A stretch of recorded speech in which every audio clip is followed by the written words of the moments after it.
Mes jumeaux, Sam et Robbie, ont 6 ans. Il y a tout juste un an, nous vivions encore dans notre ancienne maison, mais un incident nous a contraints à partir. C'est une histoire longue et troublante. J'avais passé 4 ans dans cette maison. Pendant cette période, ma femme Carole et moi, nous sommes mariés et avons accueilli nos fils alors que nous vivions là-bas. Le quartier se dégradait progressivement. Malgré cela, nous avions l'intention de rester là à long terme, jusqu'à ce que tout change. Notre maison était située à l'angle d'une rue et celle derrière nous, le long de la rue transversale, était cachée par de grands arbres et des buissons épais, de sorte que nous voyions rarement les gens qui y vivaient. Notre voisin de droite, cependant, s'appelait Steve. Il n'habitait là que depuis moins d'1 an. Je ne lui avais parlé que 2 fois. À chaque fois, son fort accent rendait la conversation difficile et il ne semblait pas particulièrement chaleureux. 2 de ses fenêtres à l'étage donnaient sur notre jardin, ce qui ne nous laissait pas beaucoup d'intimité. Mais je n'avais jamais vu de lumière dans ces pièces. Je pensais donc qu'il s'agissait simplement de chambres d'amis ou d'espaces inutilisés. Un jour d'été, alors que je travaillais dans le jardin, Sam et Robbie s'amusèrent dans leur piscine gonflable avec des pistolets à eau. À un moment donné, alors que je me dirigeais vers le garage indépendant, j'ai aperçu Steve à l'une de ses fenêtres. Il s'est éloigné dès que je l'ai remarqué. C'était vraiment étrange, mais je n'y ai pas prêté attention sur le moment. Plus tard, alors que le soleil se couchait, les enfants sont retournés dehors pour se rafraîchir. Carole était dans la cuisine en train de cuisiner, et je suis resté avec elle pendant qu'ils jouaient. Au bout d'un moment, leurs rires ont cessé, et Robbie est soudainement rentré en disant qu'il avait vu une lumière clignoter depuis la fenêtre du voisin. Je l'ai suivi dans le jardin pour voir ce qu'il voulait dire. Il a pointé du doigt l'une des fenêtres supérieures de la maison de Steve qui donnait sur notre jardin et a dit qu'une lumière blanche clignotait sans cesse depuis là-bas. Ma première pensée a été le pire scénario possible. Je leur ai demandé si cela ressemblait à un flash d'appareil photo. Ils ont tous 2 répondu oui. Je leur ai dit de se sécher et de rentrer immédiatement. Je les ai aidés à se sécher avec une serviette et les ai ramenés à l'intérieur. Puis je suis allé raconter à Carole ce qui s'était passé. Elle a tiré la même conclusion que moi et m'a dit que je devais aller frapper à la porte de Steve. C'est ce que j'ai fait. Mais il n'est jamais venu ouvrir. Sa voiture était toujours dans l'allée, je savais donc qu'il était chez lui. Après avoir sonné et frappé plusieurs fois à la porte, j'ai abandonné et je suis rentré chez moi. J'ai dit à Carole qu'il ne répondait pas, ce qui ne faisait que rendre les propos des enfants encore plus crédibles. Nous ne pouvions pas affirmer avec certitude que la lumière blanche qu'ils avaient vue était un flash d'appareil photo, mais cela y ressemblait fortement, et cela seul était profondément troublant. Quelque temps s'écoula, peut-être quelques semaines, jusqu'à ce qu'un soir, alors que Carole et moi étions au lit, nous entendions notre portail latéral s'ouvrir et se refermer doucement. Carole m'a exhorté à aller voir, alors je suis sorti dans le jardin, toutes lumières allumées, et j'ai scruté les environs. Je n'ai vu personne ni rien, mais j'ai remarqué que les lumières du jardin de Steve étaient allumées. Je me suis approché et j'ai regardé par-dessus la clôture dans son jardin, et j'ai failli sursauter lorsqu'il est soudainement apparu à la clôture et m'a demandé ce que je faisais. Je lui ai demandé s'il avait vu quelqu'un se faufiler dans notre propriété. Il a répondu que non. J'ai également décidé de le confronter directement et lui ai demandé s'il avait observé mes enfants, car il pensait que quelqu'un les avait pris en photo depuis sa fenêtre pendant qu'ils jouaient dans la piscine. Sa réaction a suscité davantage de doutes. Il s'est montré incroyablement défensif, me criant presque dessus pour avoir suggéré une telle chose. Je n'avais aucune preuve et je ne cherchais pas à entrer en conflit avec un voisin. Alors je me suis excusé et je suis rentré chez moi. Carole n'était pas contente. Elle a carrément dit qu'il mentait. Ce n'est que quelques semaines plus tard que quelque chose d'autre s'est produit. Cette fois, c'était au milieu de la nuit et nous dormions. Carole m'a réveillé en me secouant, visiblement paniqué. J'étais désorienté au début, mais nous avons ensuite entendu nos enfants crier depuis leur chambre. J'ai sauté du lit et me suis précipité en bas. Robbie sanglotait et un instant plus tard, j'ai réalisé que ses pleurs avaient réveillé Sammy, qui pleurait également en réponse. Robbie nous a dit que quelqu'un venait de passer devant leur fenêtre et qu'il y avait eu un flash d'appareil photo. J'ai senti un frisson et une vague de colère m'envahir. J'ai demandé à Robbie à quoi ressemblait cette personne, mais il m'a répondu qu'il ne l'avait pas vue. J'ai emmené les enfants dormir dans notre lit. Une fois les lumières éteintes, j'ai jeté un œil par la fenêtre de notre chambre vers la maison de Steve. Ces fenêtres étaient sombres, mais j'ai fini par l'apercevoir. Il était dans l'une des chambres à l'étage qui donnait sur notre jardin, et il faisait la même chose que moi. Il regardait par la fenêtre. J'étais furieuse. Je me suis précipitée dehors, et j'ai sonné à sa porte encore et encore. Probablement une quinzaine de fois. Il n'a jamais répondu. J'ai fini par appeler la police pour porter plainte contre Steve, au cas où d'autres voisins auraient des plaintes similaires à formuler. Je ne l'ai plus jamais revu. Parfois, je m'asseyais devant la maison dans l'espoir de l'apercevoir, mais il est devenu évident qu'il évitait de sortir quand j'étais là. Finalement, nous avons déménagé dans une ville voisine au cours du mois. C'est finalement un endroit bien meilleur pour élever nos enfants. Il y a environ 3 mois, j'ai emménagé dans un appartement avec 2 autres femmes afin de pouvoir reprendre mes études. Cet immeuble présente certes quelques inconvénients. Par exemple, la plupart des fenêtres des appartements donnent sur un couloir commun où les gens passent constamment pour entrer ou sortir. Si vous laissez vos fenêtres ouvertes, n'importe qui peut donc voir directement dans votre chambre. Mais comme je suis souvent à l'université et que les filles avec qui je vis, ainsi que la plupart des voisins, sont super, ces inconvénients ne me dérangent pas vraiment. Il y a quelques nuits, alors que je me préparais à aller me coucher, j'ai entendu de la musique quelque part à proximité, principalement des tubes pop des années 2000. Étant donné que la ville compte beaucoup d'étudiants et de fraternités près du lac, j'ai pensé qu'il s'agissait simplement d'une fête. Cela ressemblait à une fête dans une maison, ou peut-être simplement à des gens ivres qui jouèrent de la musique dans la rue. Je me suis mise au lit et j'ai lancé une vidéo au hasard sur mon téléphone pour m'aider à m'endormir, comme je le fais régulièrement. Mais alors que je m'assoupissais, j'ai commencé à entendre des bruits de perceuses. Au début, j'ai pensé que c'était peut-être mon imagination, que j'étais fatigué ou que le bruit venait de mon téléphone. Mais quand j'ai mis la vidéo en pause et que j'ai écouté, c'était clair. Quelqu'un près de chez moi était en train d'utiliser une perceuse. Je me suis levé et j'ai erré dans l'appartement, perplexe et inquiet. Il était près de 23 heures. Il n'y avait donc aucune explication raisonnable pour que quelqu'un travaille encore à cette heure-là. Le bruit était plus fort près de la fenêtre de ma chambre, alors je l'ai ouverte pour voir d'où il venait, et j'ai rapidement compris qu'il provenait de l'appartement voisin, celui qui était le plus proche de ma chambre. C'est alors que j'ai également remarqué que la musique venait de là aussi. Personne n'était censé vivre dans cet appartement, ce qui ne faisait qu'ajouter à ma confusion. J'ai alors pensé que quelqu'un l'avait peut-être récemment loué, avait parlé au propriétaire et avait pris des dispositions pour faire effectuer des réparations. Mais le fait que des travaux aient lieu si tard un jeudi soir me semblait vraiment étrange. J'ai essayé de me rendormir, mais les bruits continuaient sans interruption. J'ai envoyé un message à un ami pour lui faire part de mon mécontentement, en lui envoyant des notes vocales et même une vidéo prise depuis la fenêtre d'où provenaient tous les bruits. Il m'a dit que je devrais appeler la police, car ce genre de nuisance n'était pas autorisé dans un immeuble résidentiel. Mais j'ai décidé de ne pas appeler, car je voulais juste me reposer et il était déjà minuit passé. Je me suis forcé à dormir malgré le vacarme, mais peu après 1 heure du matin, je me suis réveillé à nouveau, cette fois-ci à cause d'un bruit de marteau. Je me sentais dépassé, mais pas assez pour agir tout de suite. J'ai essayé de me rendormir, mais j'ai été réveillé une nouvelle fois. Cette fois-ci, je n'ai même pas pris la peine de regarder l'heure. J'en avais assez, alors j'ai enfilé un peignoir et je suis sorti pour affronter ceux qui faisaient du bruit. Leurs fenêtres étaient ouvertes. Alors j'ai pensé que je pourrais leur parler à travers. La fenêtre se trouvait au-dessus de la cage d'escalier. J'ai donc dû descendre quelques marches pour être visible, ce qui me faisait paraître encore plus petite. Mais je m'en moquais à ce moment-là. Cependant, dès que j'ai atteint la fenêtre, mon courage s'est presque entièrement envolé. Dans la pièce, il y avait 4 hommes, probablement âgés de 30 à 40 ans, qui ont tous arrêté ce qu'ils faisaient pour me regarder.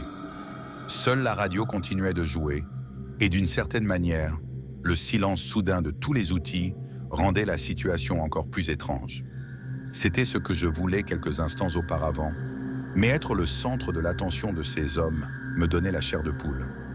Une autre chose qui m'a frappé plus tard, c'est à quel point il était étrange qu'ils écoutent une musique qui semblait plaire aux adolescents, voire aux jeunes enfants. Aucun d'entre eux n'a semblé surpris de me voir. Ils m'ont simplement regardé avec une expression vague et curieuse. Me souvenant de la raison de ma visite, j'ai dit « Excusez-moi, il est très tard et la plupart des gens ici doivent se lever tôt pour aller travailler. Si cela ne vous dérange pas trop, pourriez-vous faire cela à un autre moment ?» Gardez à l'esprit que je suis une jeune fille de 19 ans, plutôt petite, qui n'avait même pas pensé à changer de peignoir. Alors, lorsque deux des hommes, tous deux beaucoup plus âgés, se sont approchés de la fenêtre et se sont penchés vers moi, scrutant mon corps comme des prédateurs, je me suis figé. Ils étaient en sueur, la bouche légèrement ouverte, et l'un d'eux tenait un marteau qui semblait lourd. Puis ils ont commencé à sourire d'une manière qui m'a donné la nausée, un sourire tordu et dérangeant. J'ai eu envie de vomir alors qu'une vague de terreur m'envahissait. J'ai lentement commencé à reculer vers les escaliers, sans les quitter des yeux, convaincu qu'ils pourraient tenter quelque chose dès que je serais à leur portée. Une fois hors de leur champ de vision, je me suis précipité vers ma porte, je suis entré et je l'ai verrouillée rapidement. L'une de mes colocataires était absente ce soir-là, et j'ai supposé que l'autre dormait, car elle n'avait pas répondu au message que j'avais envoyé dans le groupe de discussion pour demander si quelqu'un savait qui avait emménagé à côté. Je suis retourné dans ma chambre et le bruit des outils n'est pas revenu. Même la musique à la radio s'était arrêtée. Je ne savais pas trop quoi penser de tout cela. Ma frustration s'était estompée, remplacée par un sentiment de malaise écœurant. Je sais que j'aurais dû appeler la police à ce moment-là, mais je n'avais tout simplement plus l'énergie nécessaire pour m'en occuper. Quand j'ai regardé l'heure, il était environ 2h15 du matin. Je me suis recouché, essayant de me convaincre que je n'avais pas peur, mais que j'étais simplement fatigué et que j'avais désespérément besoin de dormir. Finalement, j'ai réussi à m'endormir. Je me suis réveillé au milieu de la nuit, cette fois vers 3h30 du matin. Il n'y avait aucun bruit provenant de l'appartement voisin. Tout était calme, et ce silence a commencé à me perturber. Le silence semblait anormal. Quelque chose avait dû me réveiller, un bruit ou une sensation. Mais maintenant, tout était calme, et ce silence me donnait la chair de poule. Je ne pouvais pas me débarrasser du sentiment que quelqu'un se tenait juste devant ma fenêtre fermée. J'ai essayé de chasser cette pensée, mais elle m'obsédait, et je ne pouvais pas me rendormir. Le lendemain matin, en partant, je suis passé devant la même fenêtre, et j'ai vu qu'elle était bien fermée, comme si aucun des événements étranges de la nuit précédente ne s'était produit. J'ai tout de même demandé à la fille, qui était chez moi, si elle avait entendu quelque chose. Elle m'a dit qu'elle s'était réveillée plusieurs fois pendant la nuit, mais qu'elle ne pouvait pas bouger à cause d'une paralysie du sommeil. Son expérience confirmait que je n'avais pas imaginé ces choses. Ces personnes étaient bien là. Mais cela soulevait d'autres questions. Comment avait-elle pu accéder au bâtiment? Pourquoi n'était-elle active que la nuit et évitait-elle d'être vue pendant la journée? Que comptait-il faire, à moi ou peut-être même à quelqu'un d'autre? Cela fait maintenant une semaine, et heureusement, je n'ai pas revu ces hommes. Cependant, je n'ai toujours aucune idée de qui ils étaient, ni de ce qu'ils faisaient, et je suis honnêtement terrifié à l'idée qu'ils puissent revenir. Ou pire, qu'ils ne soient jamais partis. Je vis dans un quartier typique de banlieue à Long Island, dans l'État de New York. Ma petite amie Sarah et moi avons récemment emménagé dans une maison confortable, pouvant accueillir 2 à 4 personnes. Nous avons un jardin assez grand et la rue est très calme. D'un côté de notre propriété se trouve ce que le comté appelle un bassin de drainage, qui est en fait une zone boisée avec un puisard au milieu. De l'autre côté vivent notre voisin Kyle et sa femme. Ils ont la soixantaine et sont plutôt discrets. Juste en face de notre maison se trouve une autre zone de drainage, avec un petit bosquet devant. Si vous aimez l'intimité, l'avant de la maison est donc idéal. Mais il y a aussi le jardin. La maison de Kyle est cachée par des buissons épais, plantés il y a des années par le propriétaire. À part la maison juste derrière la nôtre, aucune autre maison n'a vue sur notre jardin. Mais cette seule maison derrière nous suffit à mettre Sarah et moi mal à l'aise. Au moment où j'écris ces lignes, c'est l'automne, et nous avons passé les dernières semaines à ramasser les feuilles dans le jardin devant et derrière la maison. J'ai commencé à remarquer que chaque fois que nous étions dans le jardin, 2 personnes nous observaient depuis une fenêtre à l'étage de la maison derrière nous. Un homme et une femme, tous deux d'âge moyen. Chaque fois que je levais les yeux vers cette fenêtre, ils étaient là, debout, à nous regarder en silence. Cela devenait tellement gênant que nous avons commencé à faire semblant de ne pas les remarquer, Mais nous ne pouvions pas les ignorer indéfiniment. Les feuilles continuaient de tomber, nous devions donc continuer à nettoyer le jardin. Finalement, Sarah a refusé de sortir dans le jardin, trop effrayée par cette surveillance constante depuis la fenêtre. Un jour de brouillard, alors que je ratissais, j'ai levé les yeux et j'ai vu les deux mêmes silhouettes à la fenêtre. J'ai décidé de leur faire signe, dans l'espoir qu'ils me répondent. J'ai souri et j'ai fait signe pendant plusieurs secondes, mais ils n'ont pas répondu. Ils restaient là, à me fixer. Je voyais clairement leurs yeux me suivre. C'était dérangeant. J'ai détourné le regard et j'ai essayé de continuer à ratisser, mais après quelques minutes, j'ai jeté un coup d'œil derrière moi. Elles étaient toujours là. Je me sentais trop perturbé pour rester dehors, alors je suis rentré. Sarah a suggéré que nous allions nous présenter. Je n'étais pas très enthousiaste, mais elle m'a convaincu de faire le tour du pâté de maison avec elle et de sonner à leur porte. Nous nous attendions à voir l'une des personnes à la fenêtre nous répondre, mais à la place, la porte s'est entrouverte, juste assez pour laisser apparaître une partie du visage d'une personne. Ce n'était ni l'un ni l'autre des deux que nous avions vu à la fenêtre. La maison derrière la porte était presque plongée dans le noir, ce qui rendait l'atmosphère étrange et surnaturelle. L'homme qui nous a répondu semblait beaucoup plus jeune, probablement dans la vingtaine. Sarah et moi avons essayé de le saluer poliment et de nous présenter, mais il semblait renfermé et peu intéressé par la conversation. Il avait une attitude très directe, du genre « Qu'est-ce que vous voulez ?» Et quand je lui ai demandé s'il vivait avec quelqu'un d'autre, comme ses parents, il a répondu non. J'ai évoqué l'homme et la femme que nous avions vus à la fenêtre à l'étage, mais il a prétendu ne pas savoir de qui je parlais. Cette réponse ne nous a pas convaincus, Sarah et moi, et nous avons rapidement décidé de partir. Mais alors que nous redescendions le chemin vers le trottoir, j'ai remarqué quelque chose d'étrange. Le jeune homme était toujours en train de nous observer, à travers la porte entr'ouverte. Je suis presque sûr qu'il nous a surveillés jusqu'à ce que nous soyons complètement hors de vue. Toute cette interaction était plus dérangeante et bizarre que nous ne l'avions prévu. Une fois rentré à la maison, je suis monté dans notre chambre. L'étage supérieur de notre maison comprend uniquement la chambre principale et une salle de bain, avec 2 fenêtres. L'une de ces fenêtres donne sur la maison derrière la nôtre. J'ai jeté un coup d'œil dehors et, comme je m'y attendais, les 2 mêmes personnes se tenaient à nouveau à leur fenêtre, en train de regarder dehors. Même à cette distance, j'avais l'impression que leurs yeux étaient rivés sur les miens. J'ai immédiatement fermé les stores et je suis descendu pour raconter à Sarah ce que j'avais vu. Nous avons tous deux convenu qu'il était temps de planter des tuyas pour bloquer leur vue sur notre jardin. Malheureusement, c'était déjà la fin de l'automne. Il faisait donc trop froid pour planter des arbres. Cela signifiait que nous devions tenir bon pendant tout l'hiver. Pendant les jours qui ont suivi, nous avons évité de regarder par la fenêtre de la chambre ou de passer du temps dans le jardin. Mais un soir, nous avons entendu un étrange bruit de tapotement provenant du rez-de-chaussée. J'ai dit à Sarah de rester au lit pendant que j'allais voir ce qui se passait. Les coups sont devenus plus forts et j'ai vite compris qu'ils ne provenaient ni de la porte d'entrée ni de la porte arrière, mais d'une des fenêtres du jardin. Les stores de cette fenêtre étaient bien sûr baissés, car nous ne voulions pas que ces gens effrayants nous observent la nuit. Je me suis approché discrètement et j'ai effectivement entendu un poing fermé frapper contre la vitre.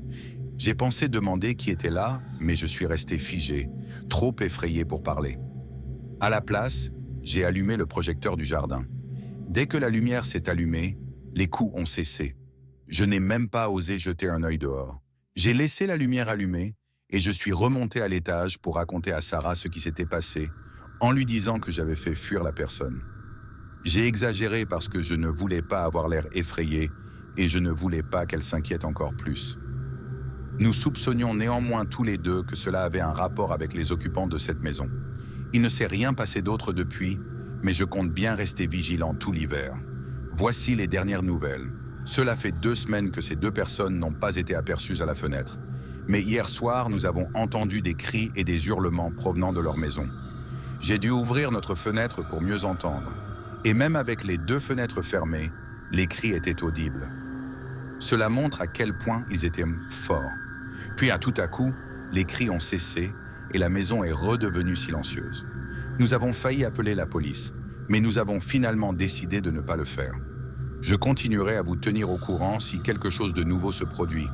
Mais honnêtement, cette situation devient de plus en plus inquiétante.